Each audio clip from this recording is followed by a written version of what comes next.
possessed the hat. Suddenly, dark shadow figure appeared and offered him a deal of a lifetime. However, he'd have to trade his soul. Devastated by this, he sought out on a journey of mass destruction to attempt to get the love of his life. The love of his life being a single limp hot dog. However, tragedy struck when the hot dog began to grow mold. He didn't know what to do. His lovely hot dog's flesh was beginning to grow purple mold that was extremely deadly to anyone that went near it. Then he later found out there was an antidote for the hot dog's purple mold, but it was keeps hidden away by a demon, and he had to battle the demon in a special game in order to get it, and if he lost his special game, his soul was the demon's forever. He needed to find a cure, but he was missing an ingredient. He looked deep in the dark woods and tried to find it. The ingredient was the rare kind of ketchup made from golden tomatoes grown on another planet and could only be made after a lunaria eclipse. The planet of Zornog. Difficult to find. But boy was it full of porn! He ended up jacking off to the porn, which took only 2 minutes, and he was able to get a couple of golden tomatoes. Then suddenly, the porn came to life and had sex with him, trapping him on the planet of pleasure. He tried to resist, but the temptation was too much. Oh, God. He fucked every hole, and he was fucked in every hole. Then he stopped, sore as ever. Lying on ground, covered by semen, Frank looked up and spotted a man in a pink suit. "A good day, dear sir," the pink man said. Frank then took him and threw him off a cliff. He lands in a ditch, being saved by the grand leaves of the vast forest surrounding the land he had been told stories about since he was a wee boy. The story said something about a mythical talking horse. The mythical talking horse turned out to actually be kind of a jerk.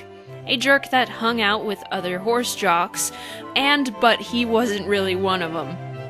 Frank realized he had forgotten why he had come to this planet, and was also late for work, so he hurried home.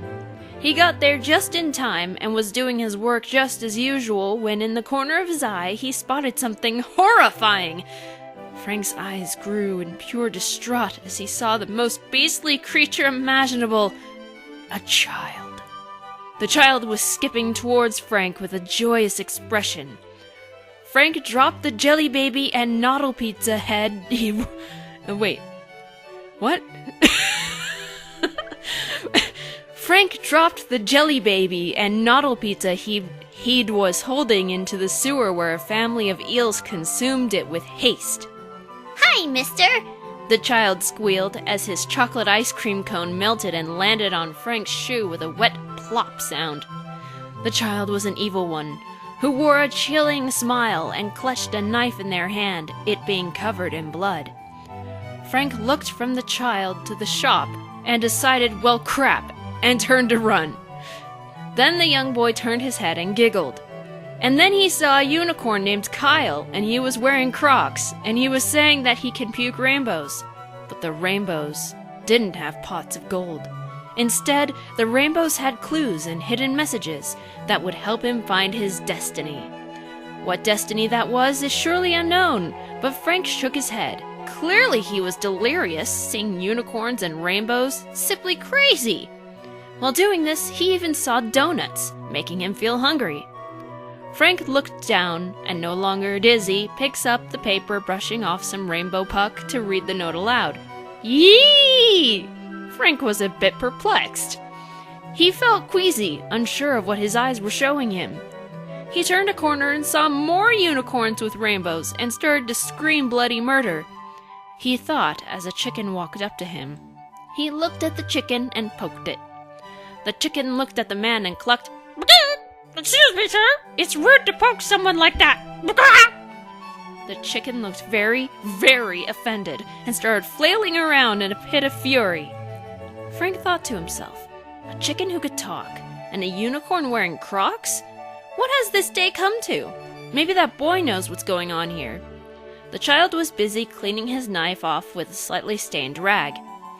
After a moment of thought, he realized that none of this could ever be physically possible, meaning he must be in some sort of unconscious, dreamlike state.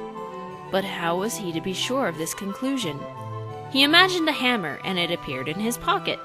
Yes, Frank thought, I must be dreaming. Frank thought to himself, if this is a dream, then that would mean there are no laws. He picks up the hammer. What could possibly go wrong?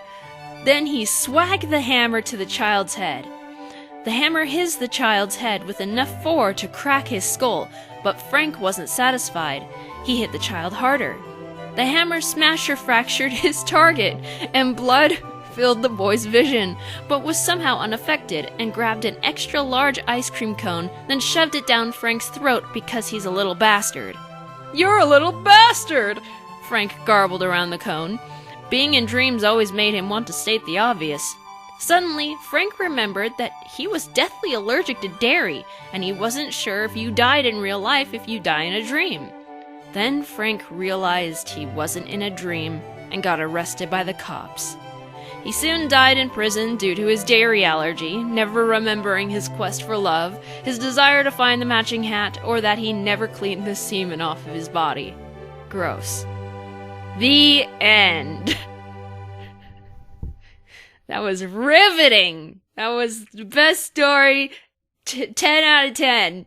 We did it. It's great. It will be published and it will just shake the world more than Harry Potter did. So okay, so I don't know if I'm going to do something like this again. We'll see.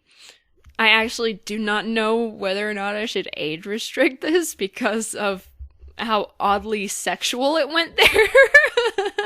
But yeah, there it is. I'll stop talking now. So if you enjoyed that little activity, and if you like my videos, you know, even just one of them, make sure to subscribe, spread the word of awesome, become a Reitannite, and click that little bell. And I shall see you later, alligators and crocodiles. Goodbye!